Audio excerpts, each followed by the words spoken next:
So, Tenet, what is it? Like, is that, because he said it was a word to get you in the doors, but then it's like, is it an organization? Like, this plot right here, this plot right here, they got a plot for your ass. Okay? Take a breath. Right. Because there's some complexities in this bitch. God damn. I feel like I needed to watch this shit again before we even did a review. That's how I felt. Yeah, we got the gist of it, but god damn, boy. For time, and they be moving backwards.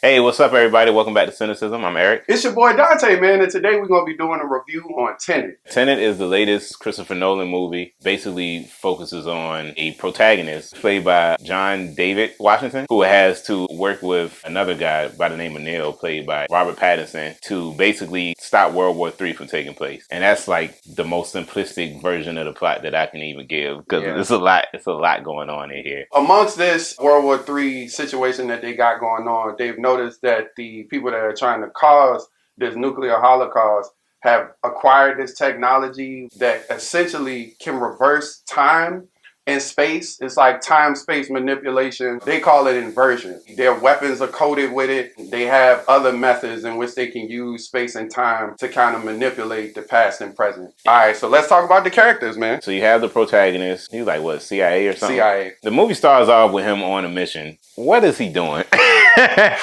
Brother, listen to me. The only thing that I can say is that he's trying to thwart some type of a terrorist attack at an orchestra. It looked like Carnegie Hall or some shit. He gets captured because he chose to take a cyanide pill instead of give up intelligence information. They recruited him into a program. The program, I believe, is called Tenet. He's certainly a person that's driven by his profession. It seems like a lot of his motives are around his job as a CIA operative. And because the stakes are so high on this mission, of course, we're talking about the threat of nuclear war and World War III. He's pretty much tunnel vision this whole movie, really, with getting this mission. He cares about people, but he's also willing to kind of put that to the side. Yeah, he's very greater good, objective oriented. Like, he's going to accomplish the mission sometimes by any means necessary. There you go. But I mean, he does have a heart to some extent. He cares about some people. Right. Let's talk about Neil. All right, Neil is played by Robert Pattinson. He's a guy that the protagonist meets near the beginning of the movie, and they form like an alliance, a partnership, and Neil is pretty much accompanying him on this mission to, stop this nuclear holocaust. He's the guy that kind of comes up with a lot of their plans for their mission. Strategies. Correct. A lot of the things that they have to do are high stakes and involve a lot of out of the box thinking, so to speak. And he's definitely that guy, because he's coming up with some pretty Mission Impossible type plans, if I'm going to be real honest with you. I'm not going to lie, when we first introduced his character, he seemed very sketchy to me. Like, I thought it was going to be some shit with him. 1000%. And I think the movie did that intentionally. Yeah, they kind of left him ambiguous. Right. You don't know what his motives are at the beginning. Kat is, she is pretty much the protagonist in Neil's way into the main villain circle. She has a relationship with Andre, who we'll talk about in a second. He's like the main villain of the movie. She has a son with him, and the protagonist kind of uses her to get close to the main guy, to earn his trust, but not really get a sense of what his plan is, basically. She's in a loveless marriage. She's a prisoner, for the lack of a better word, honestly. So he's blackmailing her. She's like an art curator. She has a son with him. He's abusive, like physically, verbally to her. She sees the protagonist as a way out. So really, everybody's kind of using everybody. Using the protagonist as a pawn, and he's using her as a pawn. But you can tell they genuinely care about each other, but they both have separate missions that are important to each of them, so they want to accomplish them. She wants to get out of this marriage with this abusive guy and get to live her life with her son. And of course, the protagonist wants to stop the world from ending. Right. So, speaking of world ending, we've got to talk about Andre and his whole... This might be the villainous villain that I love, bro. Yeah, we got to talk about his place in this whole plot. So Andre is, of course, the abusive, heinous husband. Is her husband, right? Yeah. He's already very familiar with the whole time inversion technology. He's been using it throughout the movie, we find out. Somehow or another, if his heart stops, then that triggers nuclear war. Yeah. He like, yeah, that's what he said. That's it. That's the shit. Andre has been using the inversion technology throughout this entire movie to acquire pieces to a nuclear formula. Without getting too complex, this formula was passed down from somebody in the future. That's the key. The future people is they the real villains in this movie. The real villain was kind of unseen throughout the whole movie, and in the midst of that, he's using the inversion technology to kind of be ahead of the protagonist. The ultimate plot twist in this is that he has pancreatic cancer and he's dying. He wants to ultimately destroy the world, so the bomb is actually connected to his heart. So if his heart stops, then the world stops. Man. Talk about vain, bro. What Jesus the fuck do you mean, bro? We also learned too, though, that the people in the future, their reasoning behind wanting to eliminate the past is because resources are becoming, of course, more and more limited. We don't know how far in the future these people are, but I know somebody in the movie mentioned that there were generations ahead. So I imagine hundreds or maybe even thousands of years in the future. Yeah. So it would make sense.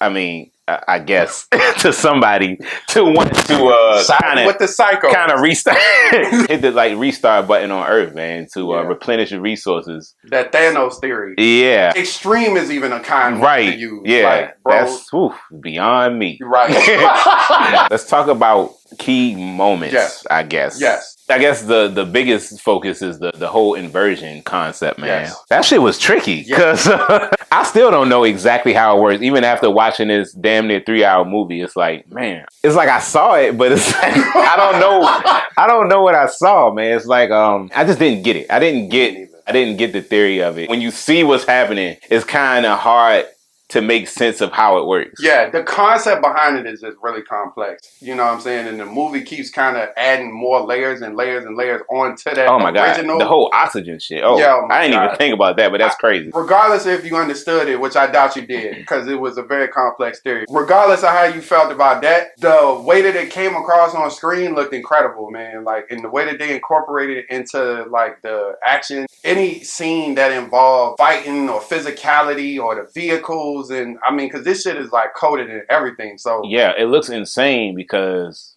on screen simultaneously you have things moving forward in time and you have shit moving backwards in time. I've seen movies where, you know, some objects are moving at accelerated speeds and other objects are moving, you know, at normal speeds. I've seen that used before, but I don't think I've ever seen objects that are moving forward and backward in time simultaneously in the same shot. It was already crazy enough to see like objects inverted, but then when you see the people inverted, that added a fighting or interacting with other people who aren't inverted, it's crazy, man. Yeah, it's insane. From a effect standpoint, this is damn near groundbreaking. Like, I've never seen nothing like this. I mean, this movie, if not anything else, is going to be unique because of it. Like, there's nothing else like this. I still don't understand how driving like inverted works. How you driving forward backwards?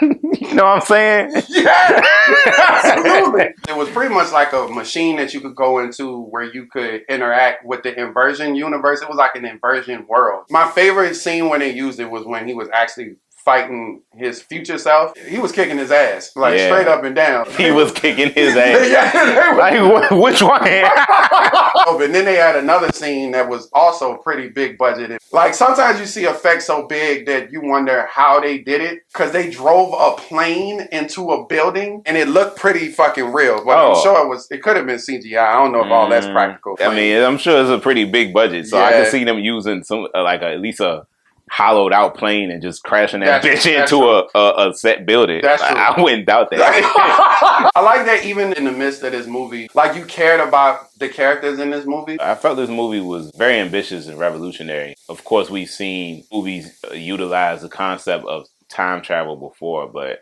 not quite like this. Cinematography was incredible, as what we're accustomed to with any Christopher Nolan movie at this point. All the action scenes were just well shot. Like, it was very clear and easy to see what was going on in every scene. Even given like the crazy concept of time in this movie, it just wasn't hard to track the action, even though that shit looked wild. I would have to 100% agree with you, man. Christopher Nolan, I just always got to tip my hat off to him, man. He constantly pushes the envelope in terms of movies and cinema, and it seemed like he always added some type of new element to his movies, and I appreciate his ambition and his creative mind. That inversion technology that they used in this movie was stellar. The cinematography was great. He had a great cast of people. Everybody really delivered. So for Khan, for me, man, this is something I noticed throughout the movie. It was very like exposition heavy.